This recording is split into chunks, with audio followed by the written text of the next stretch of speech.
ମୁଁ ଭାବୁଛି ମୁଁ ଏ ସମ୍ପର୍କରେ ଗୋଟେ ବ୍ୟକ୍ତିଗତ ମତ ଦେଇଥିଲି। ଏଟା ରାଜ୍ୟସଭା ନିର୍ବାଚନ ନୁହେଁ, ଇଏ ଓଡ଼ିଆ ଅସ୍ମିତାର ଅନ୍ୟ ଏକ ପରୀକ୍ଷା ହେବ। ଆମେ ସେ ପରୀକ୍ଷାରେ ଫେଲ୍ ହେଇଯାଇଛୁ ବୋଲି କହିଲେ ଭୁଲ ହେବ ନାହିଁ। କାରଣ ଯେଉଁମାନେ ଦଳର ମତ ବିରୋଧରେ ଯାଇ ଦଳ ବିରୋଧରେ ଭୋଟ ଦେଲେ ଏବଂ ଯେଉଁମାନେ ସେହି ଭୋଟକୁ ପାଇବା ପାଇଁ ଉଦ୍ୟମ କଲେ, ଉଭୟ ସମ ପରିମାଣରେ ଦୋଷୀ। ଯଦି ଏତେ କଥା କରିବାର ଥିଲା, ବିଧାୟକମାନଙ୍କୁ ତାଙ୍କର ବିବେକ ଅନୁସାରେ ଭୋଟ ଦେବା ପାଇଁ ଛାଡ଼ି ଦେଇଥିଲେ ଏ ପ୍ରକାର ଅପବାଦ ଆଉ ମୁଣ୍ଡେଇବାକୁ ପଡ଼ିନଥାନ୍ତା।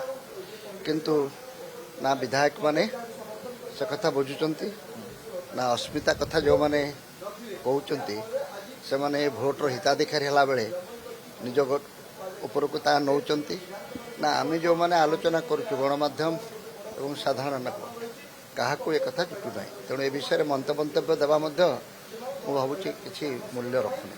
ଏଇ ଯେଉଁ ରାଜ୍ୟସଭା ନିର୍ବାଚନ ଯେଉଁ ଫଳାଫଳ ହେଲା, ଇଏ କ'ଣ ଗୋଟେ ନୂଆ ସମୀକରଣ ଆଡ଼କୁ ଯାଉଛି କି? ରାଜ୍ୟରେ ଗୋଟେ ନୂଆ ସାମୁଖ୍ୟ ଆଡ଼କୁ ଯାଉଛି କି? କିଛି କାରଣ ପୁରୁଣା ରାଜନୀତି ବିଜେପି ପ୍ରେମୀ ଏକାଠି ହେଉଛନ୍ତି। ପ୍ରଭାତ ବିଶ୍ୱାଳ, ପ୍ରଭାତ ତ୍ରିପାଠୀ, ରବି ପାଣି, ଅମର ଶତପଥୀ, ଆପଣଙ୍କ ଭଳିଆ ନେତା।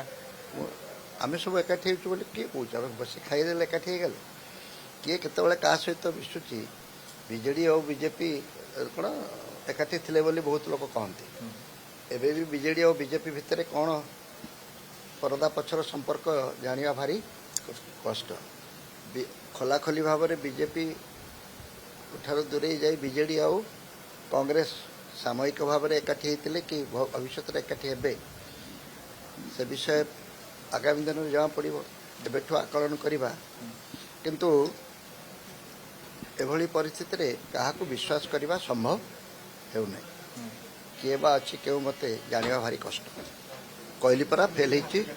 ପ୍ରଥମ ଅସ୍ମିତା ଥିଲା ଏମ୍ଏଲ୍ଏ ମାନଙ୍କୁ ବାଇଗଣ ପରିବା ଭଳି ବିକ୍ରି ଯୋଗ୍ୟ ବୋଲି ଯେଉଁମାନେ ଭାବୁଛନ୍ତି ସେମାନେ ମଧ୍ୟ ଅସ୍ମିତାର ବିରୋଧୀ। ଆଉ ଯେଉଁମାନେ ଏହାର ଶିକାର ହେଲେ, ନିଜକୁ ନିଜେ ପଚାରିଲେ ନାହିଁ, ସେମାନେ ମଧ୍ୟ ଏ ବିଷୟରେ ଆଉ କିଛି କହିବା ପାଇଁ ତାଙ୍କ ଜିଭରେ ହାଡ଼ ନାହିଁ।